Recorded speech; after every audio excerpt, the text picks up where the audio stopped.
Hello guys, അപ്പോൾ ഇന്ന് ഞങ്ങൾ ന്യൂ ഇയർ സ്പെഷ്യലായിട്ട് ഒന്ന് ഷോപ്പിങ്ങിനൊക്കെ ഇറങ്ങിയാണ്, ഒരു ഔട്ടിംഗ് ഡേ. അങ്ങനെ ഞങ്ങൾ അങ്ങോട്ട് പോയ ബസ്സിലാണ്. പിന്നെ ഞങ്ങൾ ബസ്സൊക്കെ ഇറങ്ങി. പിന്നെ ഞങ്ങൾക്ക് കുറച്ച് ഷോപ്പിംഗ് ഒക്കെ ഉണ്ടായിരുന്നു കേട്ടോ. അങ്ങനെ കടയിലൊക്കെ കയറി ഞങ്ങൾ കുറച്ച് ഷോപ്പൊക്കെ ചെയ്തു കേട്ടോ. അങ്ങനെ ഞങ്ങൾ അത് ഇവിടുത്തെ ആ കടയിലെ ബോയ്സിൻ്റെ സെക്ഷനാണ്. പിന്നെ എനിക്ക് കുറച്ച് നേരം ബോറടിച്ചപ്പോൾ ഞങ്ങൾ ഇങ്ങനെയൊക്കെ ഞാൻ കുറച്ച് വീഡിയോ ഒക്കെ എടുത്തു. ഇവനൊരു ബലൂൺ കിട്ടി, അതിൻ്റെ സന്തോഷത്തിലാണ് ഇവൻ അത് വെച്ച് കളിച്ചുകൊണ്ടിരിക്കുകയാണ്. പിന്നെ ഞങ്ങൾക്ക് ബോറടിച്ച് കേസ്, അപ്പോൾ ഞങ്ങളൊരു ഗെയിം കളിച്ചു. ഇതാണ് ആ ഗെയിം. ആരാണ് ആദ്യം ബലൂൺ തറയിടുന്നത് അവർ തോക്കും. ഏറ്റവും കൂടുതൽ സമയം പിടിച്ചേക്കുന്ന ആരാണ് അവർ ജയിക്കും. അങ്ങനെ ആ കളി ഞാൻ തന്നെ ജയിച്ചു ഗൈസ്. പിന്നെ ഞങ്ങൾ അവിടുത്തെ വേറെ ഫ്ലോറിൽ പോയപ്പം ഈ ഒരു വീഡിയോ എടുത്തതാണ്. പിന്നെ ഞങ്ങൾ ഷോപ്പൊക്കെ ചെയ്ത് കഴിഞ്ഞു. പിന്നെ ബില്ലടിക്കാൻ നിന്നപ്പോൾ അവിടെ താഴെ ഇങ്ങനത്തെ കുറച്ച് ഹാമ്പേഴ്സും ഫ്ലവർ വേസസും ഒക്കെ ഉണ്ടായിരുന്നു. സോ അത് എങ്ങനെ ഉണ്ടെന്നൊന്ന് കമൻറ്റ് ചെയ്യാം കേട്ടോ.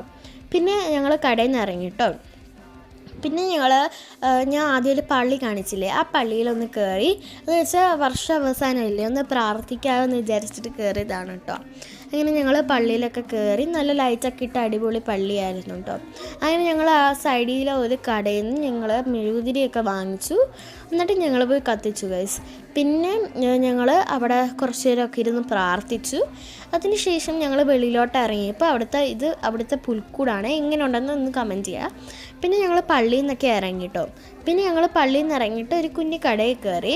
അവിടെ ഞങ്ങൾക്ക് മുത്തുമാല മേടിക്കാനുണ്ടായിരുന്നു. സോ മുത്തുമാലയൊക്കെ മേടിച്ചു. ആ കട ഒരുപാട് വളയും മാലയൊക്കെ ഉണ്ട്. പിന്നെ ഞങ്ങൾ കടയിൽ നിന്ന് ഇറങ്ങിയിട്ട് ഞങ്ങൾ വേറെ ആ കടയുടെ അടുത്ത് തന്നെയുള്ളൊരു കടയിൽ നിന്ന് ഷാർജയും സർബത്തും ഒക്കെ കുടിച്ചു കേട്ടോ. അവിടുത്തെ സർബത്ത് നല്ല അടിപൊളിയാണ്, ഫേമസ് ആണ്. ഷാർജ ഞങ്ങൾ ഷെയർ ചെയ്ത് കുടിച്ചു.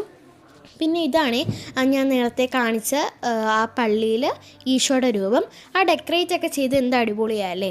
എല്ലാവരും ഒന്ന് കമൻറ്റ് ചെയ്യാം കേട്ടോ, അതൊക്കെ നിങ്ങൾക്ക് ഇഷ്ടപ്പെട്ടു എന്നുണ്ടെങ്കിൽ. പിന്നെ ഞങ്ങൾ കുറച്ച് നേരം അവിടെയൊക്കെ നിന്ന് ഫോട്ടോ ഒക്കെ എടുത്തു. ക്രിസ്മസ് ട്രീയുടെയൊക്കെ ഫ്രണ്ടിൽ നിന്നിട്ട് ഞങ്ങൾ നല്ല നല്ല ഫോട്ടോസൊക്കെ എടുത്തു. സോ എങ്ങനെ ഉണ്ടെന്ന് കമൻറ്റ് ചെയ്യുക. സോ ഇന്നത്തെ വീഡിയോ ഇത്രയുള്ളൂ. എല്ലാവർക്കും ഇഷ്ടപ്പെട്ടു എന്ന് വിചാരിക്കുന്നു.